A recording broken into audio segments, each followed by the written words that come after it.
Hello, welcome to Rupa's online tutorials. Today we're going to learn how to read and display elements in an array.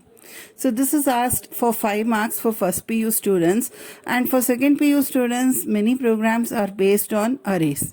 So I'm going to explain in detail how to read the elements of an array and also how to print the elements of an array. And I will also show you the working of the for loop, how it is going to accept and display the elements of the single dimensional array. Okay, so this is a 5-mark question as I told earlier. Please watch it till the end. This concept is very important for all your array programs. So if you're going to take a normal variable, okay, let me say I'm going to declare some variable here. And I'm just going to declare a variable, say int num. So for this variable, how will I accept the value? Okay, so I have int num. Okay, how will I accept the value for int num? I have to just say cout, enter the value of num. Okay, enter a number. And then I will use cin for input greater than num. But now we are talking about arrays. So in my earlier video, I had told you how to declare an array. So what is the general form for declaring an array? The general form for declaring array is data type. Okay, it is data type, array name, and the size of the array with a semicolon. Already I have explained this in my previous video. We took an example in num of 50. Now since there are 50 variables here, we cannot simply say cin greater than num. So here there is only one variable, we can use that cout and cin. Here also we use cout cin, but for 50 variables we need to use the for loop. Okay, so you have to remember that whenever we have declared an array, we have to use the for loop to accept all the elements of the array. And also to print the elements of the array, we need to use the for loop. Is this clear?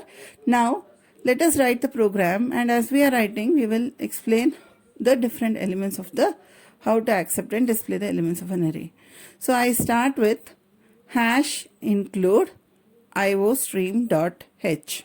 that is the preprocessor directive, and then I also include the conio.h. This is clear. Hash include iostream.h and conio.h, and then I write void main, the static point of all the functions. Open the braces, and I am going to declare an array in num of 50. So it is important that we declare a larger size, because we cannot keep extending the array. Because array is static in nature. I told you that also earlier. So we are taking 50 elements in the array, but it can hold 50 elements in the array. But we are going to ask the user how many elements he wants to display or accept. So that will be accepted in n. Okay, and one index variable I for the for loop. Is this clear? Now I am going to ask the user whether he or she, I am going to ask them how many elements they want in the array. So I use a cout character output, so output statement. Okay, enter how many elements you want. Okay, so how many elements you want, you are asking the user. That will be accepted where? In the variable n. So I will write cin greater than n. Is this clear? Now after I have accepted n, the user can enter any value for n. He can put n is equal to 10, 12, 14, 15, but it has to be within 50. Is this clear? It has to be within 50. So now we are going to ask the user to enter the array elements. After this, I need to use the for loop. Okay, so I am going to use the for loop and accept the elements in the array. So I will cannot write directly simply Cn greater than num of 1, num of 2. Okay, that will be too tedious to write all the n elements. So instead of that, I will use the for loop. So I start with, okay, the keyword for. So here I have asked you, if you have taken n as equal to 5, let us say, I've started for I equal to, I told you all the array elements begin with 0, I equal to 0, then you have I less than, how many elements we have taken? 5 or n. If you know the elements, you put 5. Otherwise, you have to take the n elements. Okay, I less than n. Then the increment operator, for loop contains 3 values, isn't it? So we will put semicolon, okay, I plus plus. This is clear. So for I equal to 0, I less than n, I plus plus. Then close the for loop, and then we are going to accept the value. Then what we have to use? We have to use Cin. Okay, so I will, what is the name of the array? Num. So I will write Cin, what is the greater than num of I, because I is the index variable. It's not seen here. I'll just move the paper out. You'll be able to see it clearly. Okay, so for I equal to 0, I less than n, I plus plus, Cin greater than num of I. So I've accepted the elements of the array. Is so much clear? So every time we are writing the array elements, you have to use the for loop. Remember that.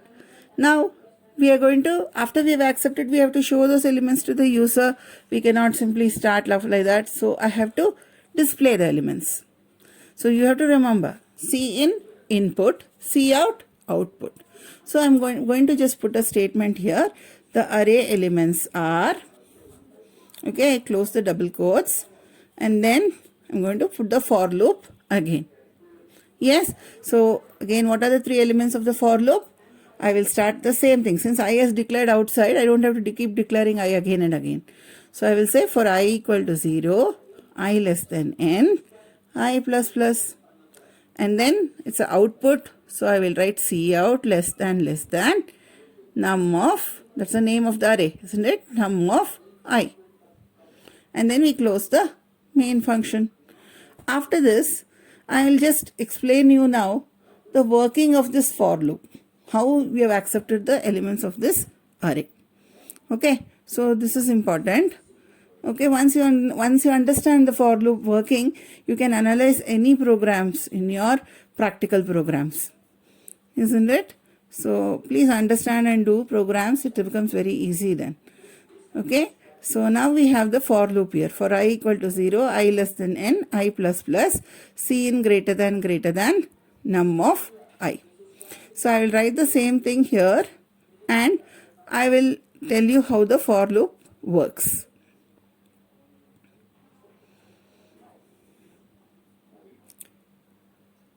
Okay, so Cin greater than num of I. Now we will number the for loop. Yes, so for I equal to 0, that is the initial condition. That will be the first one to work on. Then you have the test condition I less than n. Then the body of the loop is Cin greater than num of I. And the fourth value is your increment operator. Okay, so now I'll show you how this loop works. So I'm just drawing a table here for I equal to 0, because that is the first one there, isn't it? Then we have I less than n. After that you have I Cin greater than num of I. And then finally we have the increment or decrement operator, the I plus plus. Okay, now we see the working of this loop. So here I is equal to 0, first condition. And then 0 is less than n. What is n for me? I took it as 5 in the previous page. So 0 is less than 5, it is true.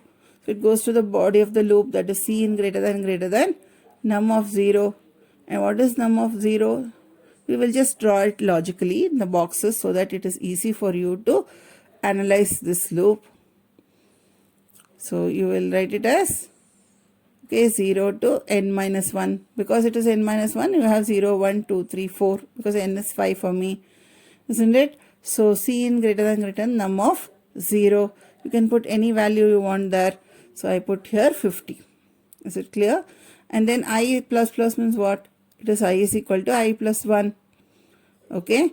And now I was 0 initially. 0 plus 1 is 1. So now I value has become 1. 1 is less than 5. So now Cn greater than num of 1. Okay. Num of 1. You can take another value. Let us say we are putting 100. And then I will become 2. Okay. Again 2 less than 5 is true. So Cn greater than num of 2. So it is the third element, we will put 120, let me say. And then I is equal to 3. So when I is 3, 3 is less than 5. Again we are going to take the third, not third element, it will be the fourth element because we are starting from 0. Okay. So I put some value 11 there. Then we have I equal to 4. Now I is 4, 4 is less than 5. Cn greater than num of 4. So I again put some value there for you. Okay. So what has happened now is, now an I has become 5. 5 is not less than 5, it is false. So the for loop ends there. It comes out of the loop and goes to the next statement. This is clear. Now we may ask me like why we are having this less than n. Okay. So let me say, you can see there, I have put the values there. So now instead of I less than n, if I'm going to put I less than equal to n, what will happen? If I is less than n, it will become 5 less than equal to 5. So 5 is less than 5 is false. The condition is not correct. But 5 equal to 5 is true. That is correct. Then it will come and accept one more fifth element. But is there place for you for the fifth element? N is 5 elements. So there is no fifth element for you. So it will give an error for you. Please remember this. Then it will give an array index out of bounds error because array limit has exceeded. It has become more. Okay. So it will give you an error. So inside this for loop for I equal to 0, I less than n is what you have to put. You cannot put it as I less than equal to n. This point you have to remember. So that's what I am underlining here and showing you. So I is equal to 0, I less than n. But you cannot write it as I less than equal to n. Then it gives you an error when you have started it with 0. Okay. So you have understood this program. It's an important program. You need to understand this concept well. Okay. Once you understand the concept of arrays, other programs becomes easier. Thank you for watching.